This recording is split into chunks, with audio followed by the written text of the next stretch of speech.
Salut, c'est Katindo.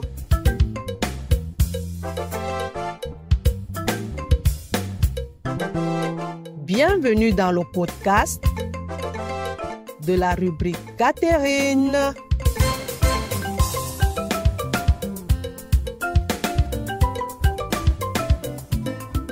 Aujourd'hui, je voudrais partager avec vous ma force véritable. Témoignage.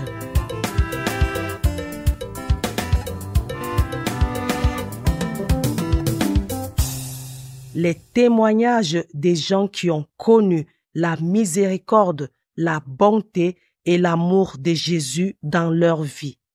Des gens qui ont accepté de nous parler des miracles que le Seigneur a opérés dans leur vie. Anissé, Pivoine, Germain, Crépin, Dorine, Thierry, Marie-Thérèse, Joseph, Ghislain et moi-même. Des gens qui ont accepté de nous dire « Le Seigneur a fait pour moi des merveilles, saint est son nom ». J'espère que vous en serez édifiés et je vous souhaite une belle écoute et surtout qu'elle soit active. Merci.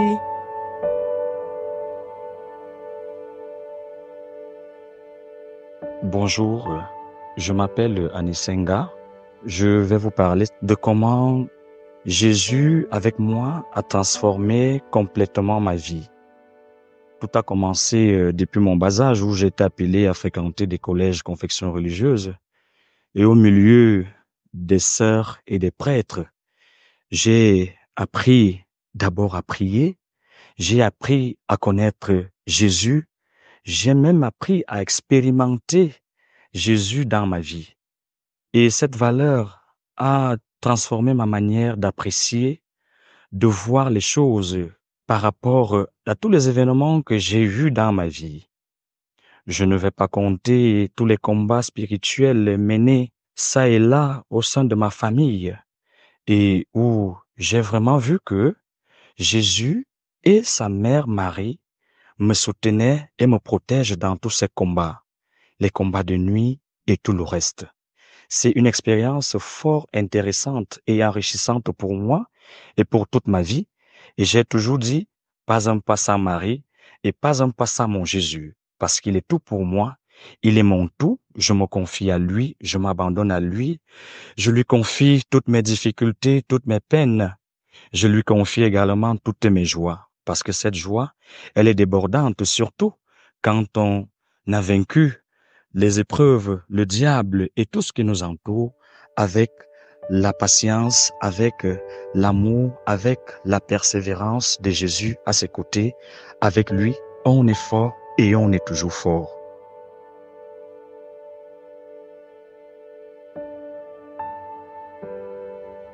Bonjour, je suis Pivoine Hortense Ofouda. Non, je ne mourrai pas, je vivrai. Je raconterai les œuvres de l'Éternel. En 2020, lors du coronavirus, j'ai perdu mon fiancé dans la nuit du 3 juin. Dès cet instant, tout a basculé dans ma vie. Tout s'était écroulé autour de moi. J'avais perdu goût à la vie.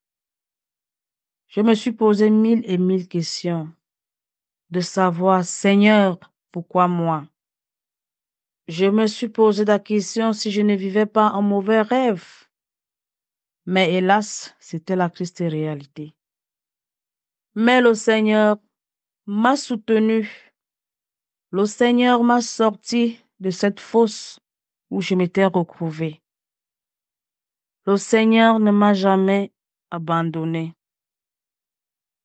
Le Seigneur ne m'a jamais laissé seul. Le Seigneur m'a redonné la foi.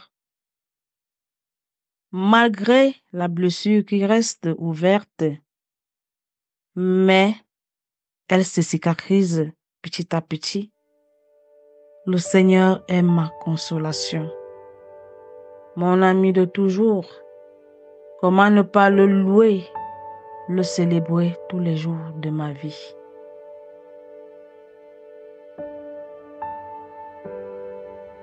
Bonjour à tous. On m'appelle Germain Roland Tchala. Je suis un enfant de Dieu. Je suis un enfant du Seigneur Jésus-Christ. Que de bienfaits dans ma vie, Seigneur Jésus. Je ne cesserai de te dire merci.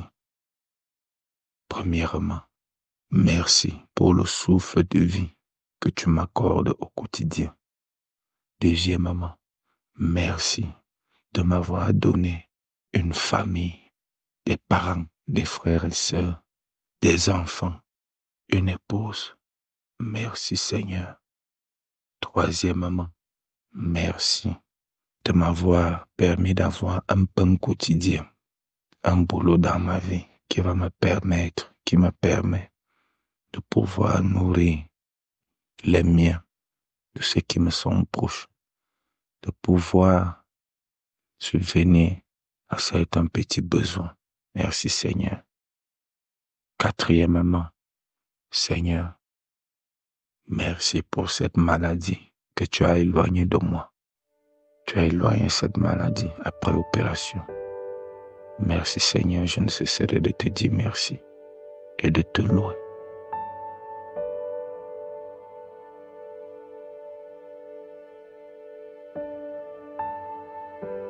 Peuple de Dieu, bonsoir.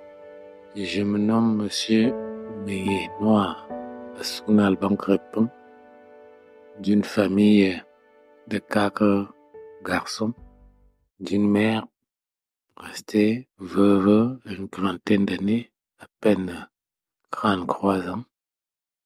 Je tiens à raconter mes veilles dont ce que ça fait pour moi dans ma vie. Orphelin, dès à peine 11 ans, j'ai perdu papa. La famille paternelle nous a tourné le dos. Elle a voulu nous voir décimés, perdus. Mais avec la foi que papa avait, même avant de mourir, il nous a confiés en Jésus-Christ. Et c'est Jésus-Christ qui est intervenu dans nos vies. D'aucuns ont abandonné les études. Moi, j'ai continué. Ils ont accepté que je continue. Ils se sont sacrifiés pour moi. Nous avons eu une vie très difficile. Manger était un problème pour nous, mais le Seigneur Jésus nous a maintenus en vie. Nous avons connu du haut et du bas. Assez. Voire même fuir le village. Parce qu'après le décès, nous se sommes rendus au village. Et là-bas, nous étions persécutés au point de partir de là.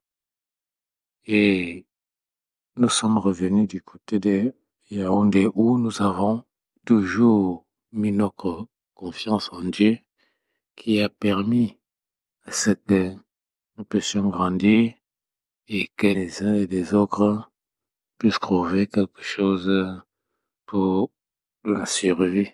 Tout à chacun se débrouille. Voilà, j'ai eu cette chance-là. Après avoir abandonné les études, m'étant rendu au marché, et ne pouvant plus continuer là-bas, j'ai fait le Niège, où je suis sorti avec mon capien, bien que aujourd'hui je ne sois pas toujours contractualisé, mais je rends beaucoup grâce à Dieu parce que après de nombreuses années d'abandon avec les études, ça m'a fait grâce de voir réussi au concours de la neige publique. Je suis sorti avec ce capien. Et pour lors, je travaille dans une institution privée. Et avec la foi que j'ai, je sais qu'il va continuer son œuvre dans ma vie. Oui, j'ai eu trop de problèmes côté sentimental. J'ai connu des femmes, mais rien n'a abouti au mariage jusqu'au jour 2019. il a permis que je trouve la femme de ma vie, avec qui, lorsque je lui avais demandé au Seigneur Jésus, puisque je me décourageais déjà, il dit, Seigneur, s'il est vrai que je dois vivre seul, je vais vivre seul. Mais je te demande une chose, si c'est elle, ma femme, permet que tout se concrétise. Et ce qui s'est passé, en très peu de temps, nous sommes mariés. Oui, nous avons eu des soucis, des déboires. La vie de couple n'est pas facile. Il y a eu du haut et du bas, l'incompréhension et autres. Mais je rends grâce à Dieu et à Jésus-Christ aujourd'hui parce qu'il a permis que tout soit mis en ordre. D'aujourd'hui, j'ai plus gros ce problème parce que ma femme et moi nous entendons et que nous regardons les choses dans le bon sens. Ce qui était difficile. Et ça, je lui rends grâce. Il m'a donné 3 magnifiques enfants, 2 garçons et une fille. La fille vit parce que Jésus existe. Elle était constamment malade, parlait d'épilepsie, mais sous traitement. Et j'ai dit, si elle est en vie, c'est parce que Dieu est grand. Parce que Jésus vit en nous. Il vit dans notre famille. Il est là, il nous écoute. Il ne m'a jamais laissé, il nous a jamais laissé. Chaque fois on l'appelle, il réagit dans nos vies. La preuve, c'est que on ne misère pas totalement. Personne ne dort affamé. À tout moment, il trouve quelque chose pour nous nourrir et nous maintenir chaque jour. Donc, voilà, en quelques mots, les bienfaits que moi j'ai vus, Jésus accompli dans ma vie et je pense qu'il accomplira toujours. Son œuvre, pour moi, n'est pas encore achevée et je garde la foi et l'espérance en lui, car c'est le seul qui, tout être, devrait avoir confiance. Jésus, tu es la vie, tu es la vérité. Tu l'as dit, quiconque croit en toi, croit, Père, que Dieu. Loué soit Jésus-Christ, à jamais.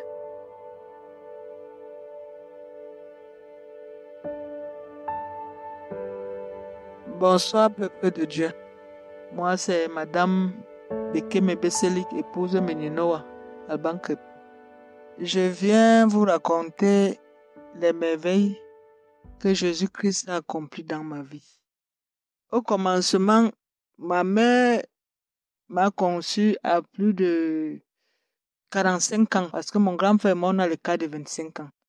Quand je suis née, ma mère m'a baptisée, elle m'a montré à l'Éternel. J'ai grandi, je suis devenue adolescente. Dans ma famille, ce n'était pas facile avec les coépouses de ma mère. Il y avait une petite jalousie. Mais j'ai survécu. Ils ont toujours dit que je n'aurais pas d'enfant, je ne serais rien, je ne serais personne.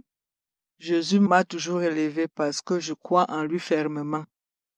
Il dit dans sa parole, demandez avec foi et vous aurez ce que vous désirez à mon nom. C'est-à-dire, moi, je crois en Jésus-Christ car il est le Sauveur. Il a donné son sang et son corps pour nous les pécheurs. J'ai eu mes 2 enfants.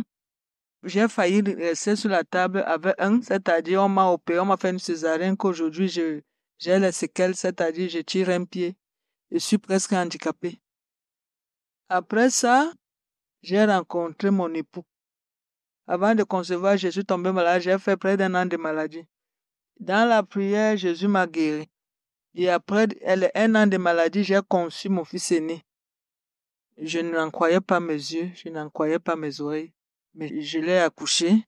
Ensuite, le deuxième.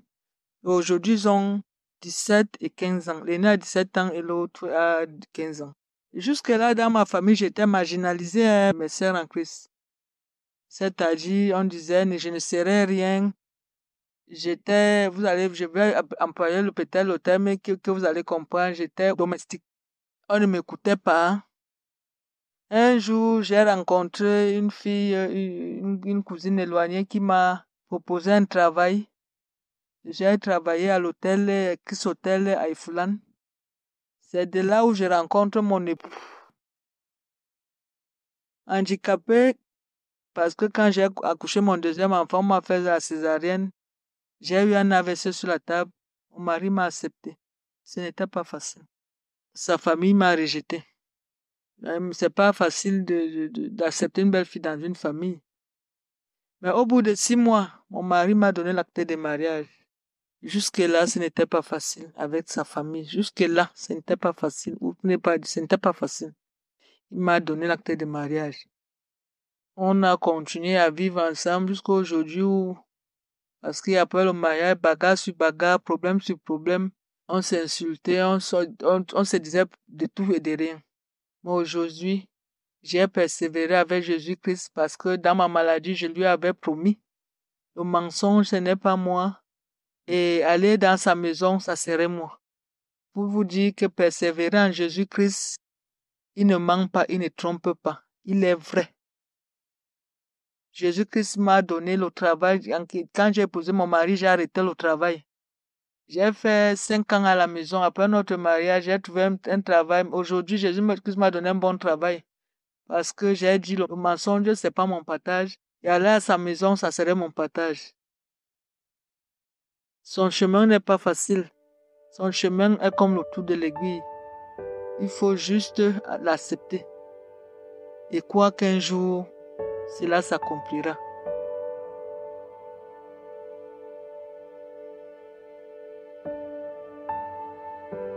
Bonjour, je m'appelle Thierry Fabien Roland. Pour dire que dans la vie, il y a des images, des expériences qui restent scotchées toute ta vie. Et le plus souvent, on se pose des questions de savoir pourquoi. Aujourd'hui, je pense tout simplement que c'est parce que il y a eu à ce moment-là quelque chose d'incroyable qui est survenu et nous n'avions pas eu l'explication. J'étais enfant et pas trop jeune, bien évidemment. J'étais au collège Bullier. C'est un collège catholique dans l'arrondissement de ça. Et un week-end, alors que nous étions avec des amis en période de mangue, nous sommes allés dans un village voisin, pas très loin de l'internat, et nous voulions cueillir des mangues. C'était alors des arbres qui avaient pris leur volume au fil du temps et c'était très dangereux. Je suis monté avec 2 amis. Alors qu'on était en train de secouer les branches pour que les mangues tombent et d'autres ramassaient en bas. La branche où j'étais accroché, ça dit que j'avais accroché, mais ma main, elle s'était cassée. Elle s'était cassée et j'avais chuté. Et pendant ma chute, parce que l'arbre, elle était très haute, j'avais perdu connaissance. Et curieusement, je n'étais pas tombé. C'est-à-dire que de là où j'étais au niveau où je m'étais accroché sur une autre branche, il y avait une bonne distance. Et là, j'étais accroché sur une autre branche, évanoui. Mes camarades de classe qui étaient en bas, ils avaient commencé à crier et l'autre qui était de l'autre côté, qui avait grimpé comme moi, descendait très rapidement pour voir ce qu'il advenait parce que ils avaient cru que j'étais mort. Quand je dégringole, et une autre branche me occupait tout juste en bas, du côté du dos, ça dit comme une chaise, et je m'assois sur une branche. Et je reste là, évanoui. Il arrive, et tout ce que je suis assis là, évanoui, et d'autres montent, ils essayent de me recueillir. J'arrive en bas évanoui. Je ne sais pas ce qu'ils ont fait. Et puis, à un moment, je m'en réveille. Ils sont tous contents. Je ne sais pas ce qui s'est passé. Ils sont en train de penser. Ils sont contents en tout cas. Et moi, je te l'ai regardé. Je ne sais pas ce qui s'est passé. On me transporte rapidement à l'internat et on m'explique comment les choses se sont passées. J'avoue que c'est une situation qui m'a affligé une peur que j'ai eue jusqu'à la fin de l'année. Je suis plus jamais parti de ce côté-là. Et même lorsque mes amis voulaient que j'aille jusqu'à plusieurs années tard, je n'ai pas toujours compris ce qui s'était passé. Alors que mes camarades m'avaient expliqué réellement ce qui s'était passé. Je n'ai pas compris au moment où la branche sur laquelle j'étais accroché euh, se, se décroche et au moment où je suis en train de partir pour me casser la tête en bas, ce qui m'avait transporté vers une autre branche qui, lorsque on regardait la distance, n'était véritablement pas située sur le même parcours. Je n'arrive pas à comprendre ce qui m'avait transporté et m'avait accroché à une autre branche en bas. Et donc, ce sont des phénomènes que lorsqu'on n'a pas d'explication, on se dit, c'était pas notre jour et certainement une autre puissance nous guidait. Une puissance divine, une puissance qu'on ne peut pas expliquer. Ce sont des choses généralement inexplicables et dont on renvoie l'explication au Très-Haut.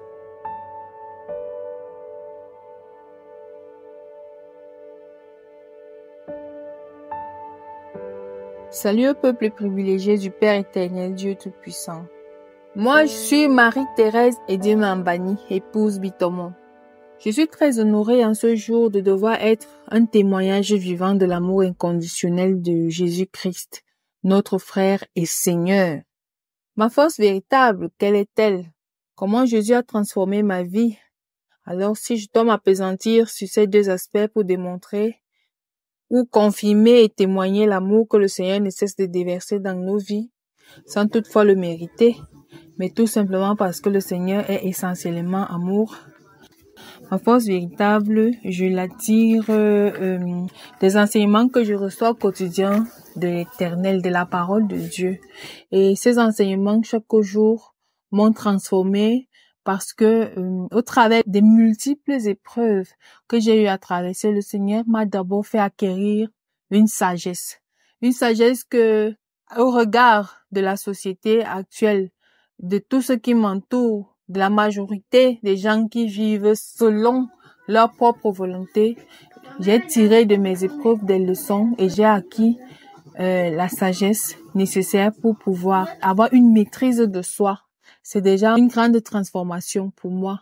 C'est une très grande transformation parce que déjà notre agitation autour des situations qui nous arrivent fait en sorte que nous soyons stratifiés dans une certaine classe de personnes. On peut dire telle personne est posée, telle personne est agitée, telle personne vraiment ça ne vaut pas la peine. C'est par rapport au comportement que tu affiches, par rapport au contexte qui prévaut, par rapport à beaucoup de choses qui arrivent dans ta vie. Avant, j'étais trop impulsive, trop émotive et il m'a transformée en me rendant beaucoup plus réfléchie, très calme. Avant d'agir en quoi que ce soit, je prends mon temps, j'observe, je regarde, je réponds plus n'importe comment. J'étais la miss des querelles, par exemple. Le Seigneur m'a transformée dans ce domaine-là et m'a appris à ne plus me quereller, à ne plus m'afficher ou m'enticher pour n'importe quoi. Ça, c'est un très grand acquis, c'est un grand atout déjà aussi. C'est une grande arme parce que face à des situations qui arrivent dans nos vies, lorsque tu gardes un calme, je vous assure que le silence, le calme, c'est la plus grande arme qui puisse exister. La plus grande arme qui puisse exister. Et à ce niveau, le Seigneur m'a, je peux dire, farouchement transformé. et je lui dis merci parce que lorsque une situation arrive, face à mon calme qui désarçonne les gens, du coup, je représente une menace parce que quelqu'un ne sait pas sous quel angle il peut me coincer. Parce que je suis calme, je regarde, j'observe et parfois je souris, je reste tranquille. Alors, ça désarçonne tellement les gens qui ne savent pas quel est le mode d'emploi qu'on peut utiliser vis-à-vis de moi pour me déséquilibrer, pour me désarçonner moi-même, pour m'atteindre, pour m'attaquer. Bon, bref, c'est très important dans nos vies. Moi, c'est déjà une grande bénédiction que j'ai acquis cela et j'ai pu obtenir cela grâce aux multiples épreuves que j'ai eu à traverser, à surmonter. Et du coup, j'ai appris que le silence est une grande arme. Par exemple, j'ai aussi appris que bénir le Seigneur en toutes circonstances, c'est une très grande arme aussi. Oui, parce que lorsque vous bénissez l'Éternel, que vous soyez dans la joie, que vous soyez dans les peines, vous êtes en train de marquer des points en or auprès de lui. Là, il sait que vous aussi, vous avez un amour inconditionnel vis-à-vis de lui. Et puis, du coup, lui aussi, en tant que Père éternel souverain, il manifeste cet amour inconditionnel de façon démesurée dans votre vie. C'est parce que nous, les humains, nous n'avons pas ce sens de la reconnaissance. Nous sommes tellement ingrats et nous ne savons pas lui dire merci. On voit toujours que c'est petit en toute chose qu'il fait pour nous. On trouve que c'est vraiment petit, alors que si vraiment il vous met dans toutes les inconditions, dans toutes les imperfections possibles, selon vos agissements, vraiment, on ne mérite même pas de vivre. Nous ne méritons aucune grâce. Mais c'est de par son amour conditionnel que nous vivons, nous parvenons à vivre sa grâce, ses bénédictions, parce qu'il nous aime simplement de façon inconditionnelle. Alors nous prenons l'exemple de notre morphologie, comme on parle généralement en langue scientifique. Lorsque quelqu'un se retrouve tout entier, sans aucune anomalie physique, sans aucun handicap, ce n'est pas une grâce, c'est une grâce, c'est une bénédiction. On lui dit merci. Si tu te retrouves non seulement sans aucun handicap, mais sans aucune pathologie, aucune maladie, de temps en temps, tu peux avoir un petit palu, petit typhoïde, petit mal de ventre et autres. Ça arrive parce que c'est normal, tu es un être humain, tu dois avoir de temps en temps des petits bobos comme ça. C'est normal. Et puis, on lui dit merci parce que il y a des gens qui ne sont pas comme toi, qui souffrent depuis leur naissance. Ils ont des handicaps, ils ont des maladies, ils ont des pathologies, ils souffrent.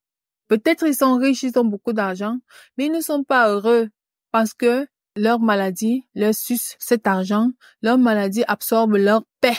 Ils n'ont pas la paix, ils vivent dans l'angoisse, dans l'inquiétude, dans la douleur.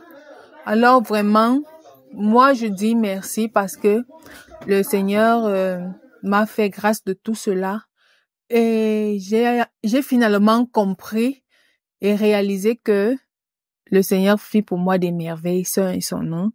Je suis bénie parce que je suis pas financièrement nanti, mais je suis spirituellement nanti. Alors, pourquoi beaucoup bavarder de nos jours, dire que, oh machin, si quelqu'un ne comprend pas que la grâce de l'Éternel lui suffit de vivre dans la paix, dans la quiétude, vraiment, c'est que nous les humains, nous avons encore beaucoup à apprendre. Mais mon témoignage aujourd'hui, c'est tellement vaste que je n'ai pris que ce petit aspect pour dire aux humains, à nous, à mes frères et sœurs, nous les humains, que lorsque vous êtes en santé, vous n'avez aucun handicap, vous n'avez aucune maladie, aucune pathologie qui vous dérange. Vous devez remercier l'Éternel Dieu même si vous avez les poches vides parce que vous êtes un témoignage vivant de son amour. C'est une grâce d'être en santé. C'est une très grande grâce. Le reste, ce n'est que des bonus, c'est-à-dire mariage, enfants, travail et autres. Quand quelqu'un a ses deux pieds, ses deux mains, ses yeux, tout son corps normal, en santé, papa ne dit pas que j'ai faim. Je n'ai pas la voiture, je n'ai pas de maison. Je suis vraiment, Dieu ne m'aime pas. C'est que tu as péché. Vraiment. Donc, voilà un peu un petit témoignage que j'apporte aujourd'hui pour dire que Dieu a transformé ma vie au travers de la connaissance. Parce que lorsque vous n'avez pas cette connaissance, malgré tout ce que le Seigneur vous donne, vous n'êtes pas conscient de la richesse qu'il est en train de vous donner, dont il est en train de vous gratifier. Voilà le mot. Parce que le Seigneur fait grâce de toute chose qu'il donne. C'est la grâce. Alors, quand il vous gratifie, apprenez à lui dire merci en toutes circonstances, qu'on apprenne à lui dire merci, parce qu'avant moi je ne savais pas dire merci à l'Éternel. Je passais le temps à me plaindre, à pleurnicher, à pleurer, à me lamenter. Et aujourd'hui j'ai appris que tout ce que l'Éternel fait pour moi dans ma vie, c'est une grâce. Et voilà donc seulement sur ce petit aspect, un témoignage que je peux apporter pour que mes frères et sœurs aujourd'hui comprennent que le Seigneur c'est un miséricordieux. Le Seigneur c'est un Père éternel qui manifeste un amour inconditionnel vis-à-vis de tous ses enfants, vis-à-vis de ses créatures. Donc vraiment, que ce soit une lumière, une édification pour tout cela qui est encore dans cette ignorance-là. Que même si tu vois un malheur t'arriver, le Seigneur est en train de justement frayer le chemin à une lumière dans ta vie. Alors, pleure sans mal, dis-lui merci de m'avoir fait ressentir cette douleur, parce que je sais qu'au-delà de cette douleur, tu as pourvu pour moi quelque chose de meilleur.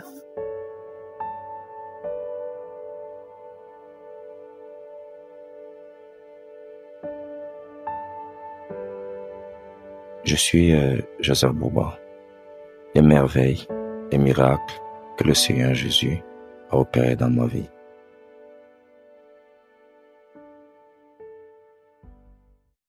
Lorsque je faisais le cours moyen 1, il y a eu la séparation entre mon père et ma mère, ce qui fait qu'il fallait rester seul pendant plusieurs années, sans maman à côté.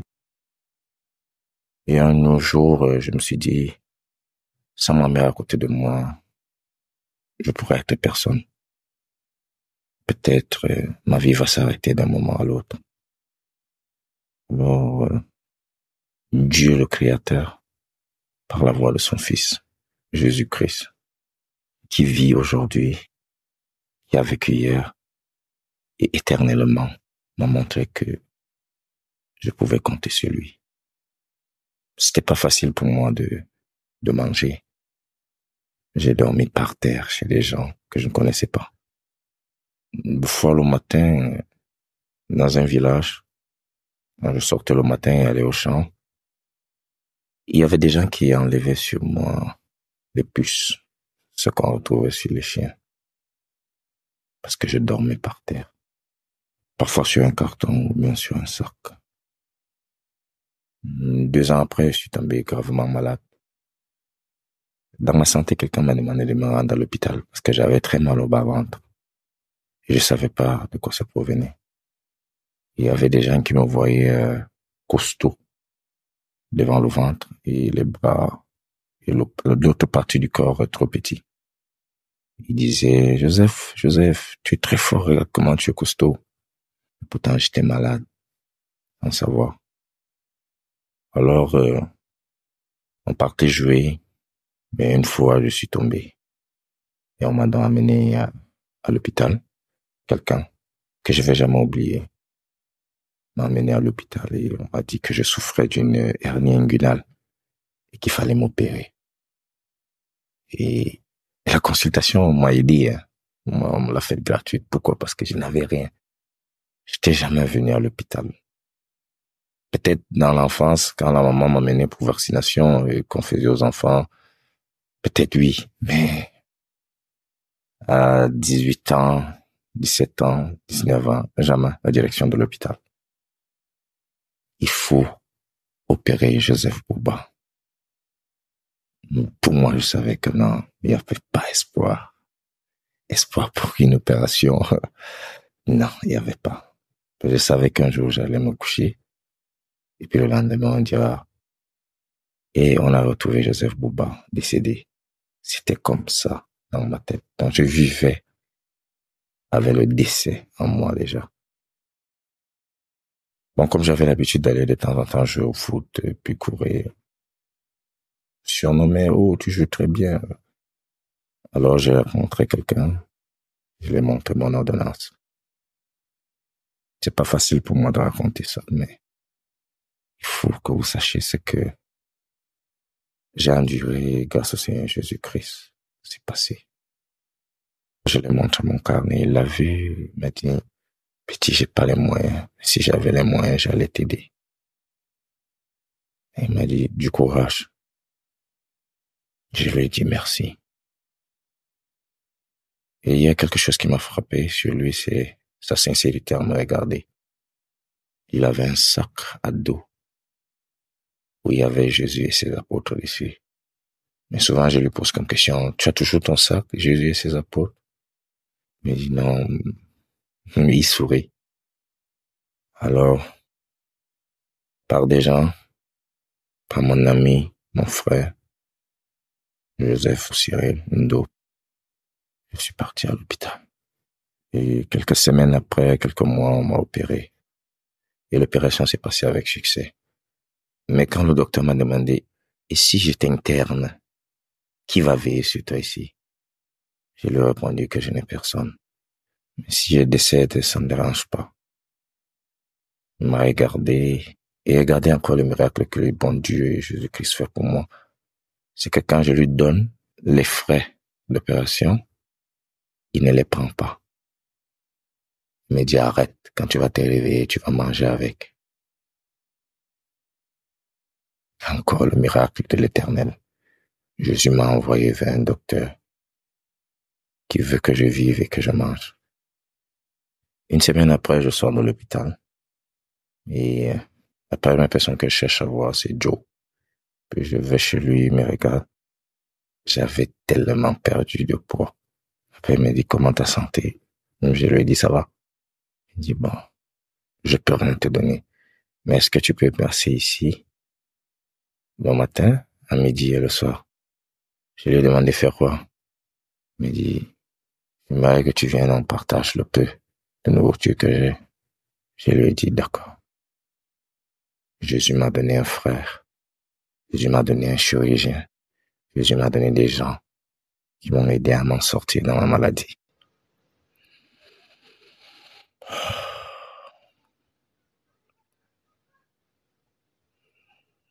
Et puis quelques années après, je perds ma mère.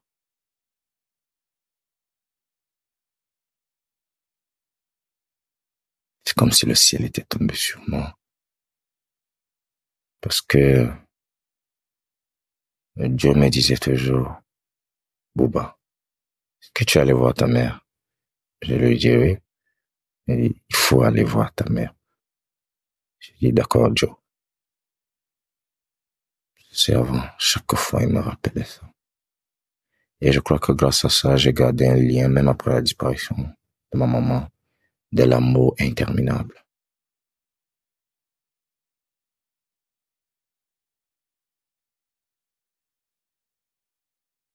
Oh, mon doux Seigneur Jésus,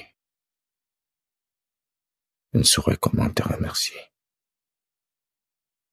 Et jusqu'à aujourd'hui, le Joseph Bouba qui n'avait presque rien à manger, aujourd'hui, j'ai réussi à manger.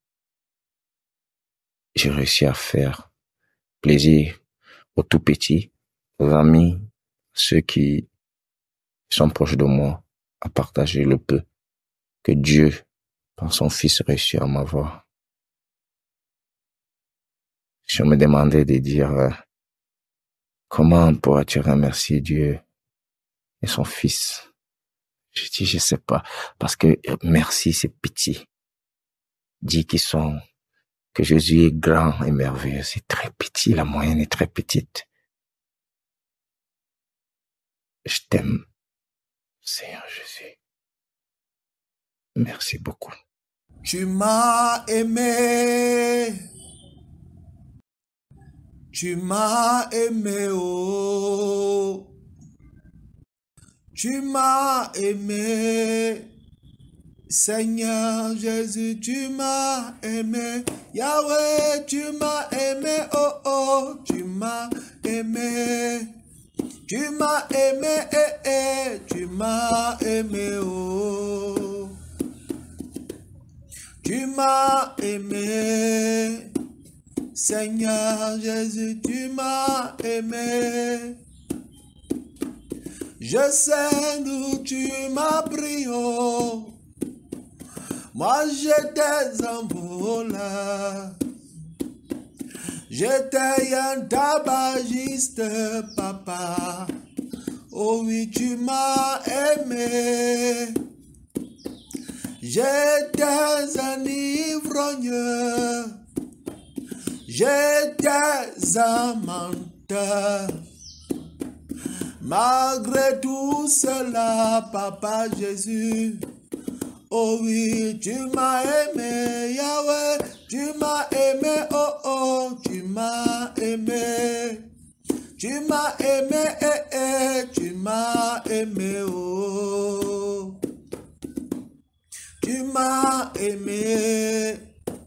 Seigneur Jésus, tu m'as aimé. Tu m'as aimé, tu m'as aimé. Yahweh, tu m'as aimé, oh oh, tu m'as aimé. Thank you, Lord. Tu m'as aimé. Seigneur Jésus, tu m'as aimé. J'aimais le commérage, attaché à la prostitution. J'aimais le mensonge, papa. J'aimais la manipulation. Malgré mes péchés, oh, tu ne m'as pas rejeté. Mais tu t'es donné afin que moi, oh oui, je sois sauvé, papa. Je suis aimé, oh oh, je suis aimé. Par Jésus, je suis aimé, je suis aimé, oh. Je suis aimé par mon Jésus. Oh oui, moi, je suis aimé. Je suis aimé, je suis aimé. Yahweh, je suis aimé, oh oh, je suis aimé. Je suis aimé par mon Jésus. Oh, je suis aimé. Bonjour à tous. Je m'appelle Edimbi Ndo Catherine Angèle. Mon surnom, c'est Katindo. Je vais vous faire un témoignage de l'amour de Dieu dans ma vie. Et ce témoignage s'intitule « Qui j'ai été en 2023 ». Il y a quelque temps, j'avais l'impression que tout était fini. J'ai amorcé un début d'année 2023 plutôt mitigé entre stress et joie. J'ai passé des moments très difficiles, des moments où je voulais tout abandonner et partir loin, très loin. J'étais fâchée contre moi-même. J'avais de la colère en moi à cause des mauvais choix que j'avais faits dans ma vie. Des choix non judicieux qui ont entraîné beaucoup de problèmes. Mais le Seigneur m'a sorti de l'obscurité à la lumière, de l'ignorance à la connaissance, de l'illusion des sens à la vérité du monde. Le Seigneur m'a enlevé le voile des yeux. Il m'a montré le don qu'il avait mis en moi et que je devais partager avec les autres. Un don qui était pourtant là et que je ne voyais pas. Pour cela, il a mis sur mon chemin plusieurs personnes et en particulier Thierry Fabien Avoula et Joseph Cyrino. Deux personnes merveilleuses qui ont fortement contribué à asseoir et à matérialiser ce don. L'écriture. Naturellement, j'ai commencé à écrire.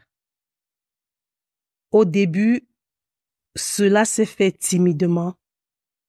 Comme un test, ce n'était pas facile. J'ai écrit 1, 2, 3 articles et puis j'ai pris de l'envol. Plus j'écrivais, plus je me sentais bien, plus la passion naissait. C'était un miracle, le miracle de Dieu. En lisant mes articles, vous verrez que tous comportent les versets bibliques. Vous verrez que je parle toujours de Dieu parce qu'il ne m'a jamais abandonné. À travers mes écrits, le Seigneur m'a montré le rapport qui existe entre son amour et la vie ici-bas. En quoi j'avais à changer ma manière de vivre si je désirais que ma vie soit heureuse et accomplie. Alors, je voudrais exprimer toute ma gratitude à la Mère de Dieu, la Sainte Vierge Marie. Pas un pas sans toi. À toi, papa, et à toi, maman, Daniel et Catherine Do, merci de m'avoir donné la vie avec ma reconnaissance pour toute l'aide et les conseils que vous m'avez toujours donnés pour me guider sur le chemin de la vérité et de l'amour. À vous, mes frères et sœurs, Raymond et Dorothée Adam, Joseph Ndo, Yvan et Justine Burel, Landry et Laure et Sonondo, Mariette Bikié Ndo, Ghislain et Praxède Bébé Atanganando, l'abbé Maurice Balando, Gaël Ntsamando. Merci pour vos prières, vos conseils et votre soutien indéfectible. À vous, mes chers enfants, Daniel et Alexandra, vous m'avez donné la force de ne jamais abandonner. Pour vous, je suis resté debout. Merci. Mes remerciements tout particuliers à toi, Thierry Fabien Avoula, d'avoir cru en moi. Pour la petite histoire, c'est par lui et avec lui que tout a commencé. À ma chère consultante, Tara Mary Westby, merci pour tes avis et conseils judicieux. À vous, mes précieux lecteurs, je vous serai toujours reconnaissante pour votre soutien incommensurable. Avec vous, j'ai beaucoup appris à travers vos commentaires qui m'ont permis de me bonifier de jour en jour. Merci. Enfin, et pas des moindres, je voudrais remercier celui qui a été là pour moi à chaque moment de ma vie, dans les joies comme dans les peines, peu importe ce que je faisais, peu importe où je me trouvais. Celui dont le nom est au-dessus de tout nom, Jésus. Aujourd'hui, je te rends grâce, je te dis infiniment merci pour tout ce que tu as fait pour moi, pour tous les bienfaits dans ma vie. Quand la volonté de Dieu doit s'accomplir, même les obstacles deviennent des avantages. Merci infiniment, Jésus. C'est la fin du podcast. Si vous avez aimé, likez, partagez et surtout, n'oubliez pas de vous abonner.